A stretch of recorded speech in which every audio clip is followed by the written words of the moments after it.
নিশ্চয়ই খেয়াল করেছো, হেলিকপ্টার যেখানে অবতরণ করে একটি বড় বৃত্ত থাকে সেখানে, আর বৃত্তের ভেতর লেখা থাকে ইংরেজি অক্ষর এইচ। যে দেশের হেলিপ্যাডই হোক না কেন, সব জায়গায় হেলিপ্যাডে এইচ লেখা থাকে। ল্যান্ডিং বোঝাতে এল কিংবা পার্কিং বোঝাতে পিও তো লেখা যেত, তা না করে সবসময় কেন শুধু এইচই লেখা থাকে? চলুন আজকের এই পর্বে তা নিয়ে জেনে আসা যাক।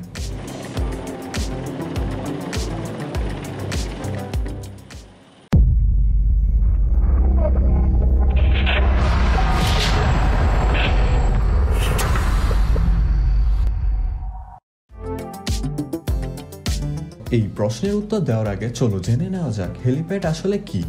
মূলত যেখানে হেলিকপ্টার অবতরণ করে বা নামে সেই জায়গাকেই হেলিপ্যাড বলে।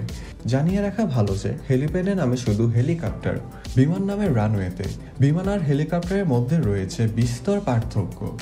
বিমান অনেক গতিতে অবতরণ করে রানওয়েতে, মানে বিমান অবতরণ করার পরও রানওয়ে ধরে অনেক দূর এগিয়ে যায় এর গতির কারণে। রানওয়ে ছাড়া বিমান অবতরণ করা সম্ভব নয়।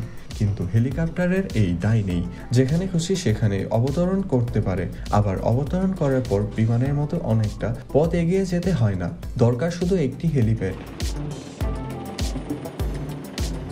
হেলিপ্যাডে সাধারণত দুই রং ব্যবহার করা হয়। ভালো করে খেয়াল করলে দেখবে হেলিপ্যাডের চারপাশে একটি বৃত্ত থাকে। এই বৃত্তের রং থাকে হলুদ, আর বৃত্তের মাঝে বড় হাতের এইচ লেখা থাকে। এটার রং সাদা। পাইলটেরা যাতে দূর থেকে দেখেও হেলিপ্যাড চিহ্নিত করতে পারেন, সেজন্য হলুদ ও সাদা রং ব্যবহার করা হয়। এইচ এর পরিবর্তে অন্য কোনো চিহ্ন ব্যবহার করলে হয়তো দূর থেকে অতটা ভালো করে দেখা সম্ভব হতো না।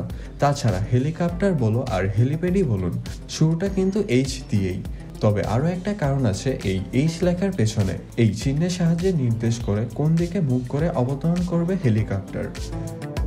মূলত বিত্তশালীরা বা গুরুত্বপূর্ণ ব্যক্তিরাই হেলিকপ্টার ব্যবহার করেন।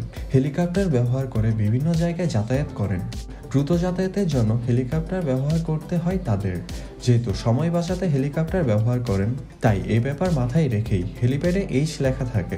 পাইলটরা এই চিহ্নের মাধ্যমে সহজে বুঝতে পারেন অতিথিরা নেমে কোন দিকে যাবেন। সেদিকে মুখ করেই অতিথিদের নামানো হয়। তাদের জন্য আলাদা গেটেরও ব্যবস্থা করা হয়। উদ্দেশ্য একটাই, সময় বাঁচানো। তারা নেমেই যাতে সোজা গন্তব্যের দিকে রওনা হতে পারেন, এতে সময় নষ্ট হওয়ারও কোনো ভয় থাকে না। তোমার মনে হতে পারে এইচ তো দেখতে দুই পাশ থেকেই একই রকম, তাহলে কোন দিকে মুখ রেখে অবতরণ করবে তা পাইলট কিভাবে বুঝেন? আসলে যখন এইচ এইভাবে লেখা থাকবে তখন বুঝতে হবে হেলিকপ্টারটি এভাবে উপরে নিচের দিকে করে অবতরণ করবে। আমাদের বোঝার সুবিধার্থে এটিকে পূর্ব পশ্চিম বলেও ধরে নিতে পারি। তাহলে এইভাবে থাকা মানে পাইলট পূর্ব পশ্চিম দিকে মুখ করে হেলিকপ্টার অবতরণ করবেন। আর চিহ্নটি যদি আনুভূমিকভাবে থাকে, অর্থাৎ উত্তর দক্ষিণ দিকে অবস্থান করে, তাহলে বুঝতে হবে হেলিকপ্টারটির মাথা থাকবে উত্তর বা দক্ষিণ দিকে। অর্থাৎ এই চিহ্নটির মাধ্যমে সহজে বোঝানো সম্ভব হয় ঠিক কোন দিকে মাথা রেখে হেলিকপ্টার অবতরণ করবে। হেলিপ্যাড সাধারণত কনক্রিট দিয়েই তৈরি করা হয়, তবে মাঝে মধ্যে দুর্গম এলাকা বা পাহাড়ে কাঠের তৈরি হেলিপ্যাডও দেখা গেছে। এছাড়াও বৃত্তের চারপাশে হলুদ রঙের পরিবর্তে ভিন্ন রঙও ব্যবহার করা হয়। অনেক হেলিপ্যাডে বৃত্তের ভেতরেও রং করে দেওয়া হয়। ধন্যবাদ দর্শক, আজকের এই পর্বটি এই পর্যন্তই। এরকম নতুন জানা সব তথ্য জানতে চাইলে আমাদের চ্যানেলটির পাশে থাকুন।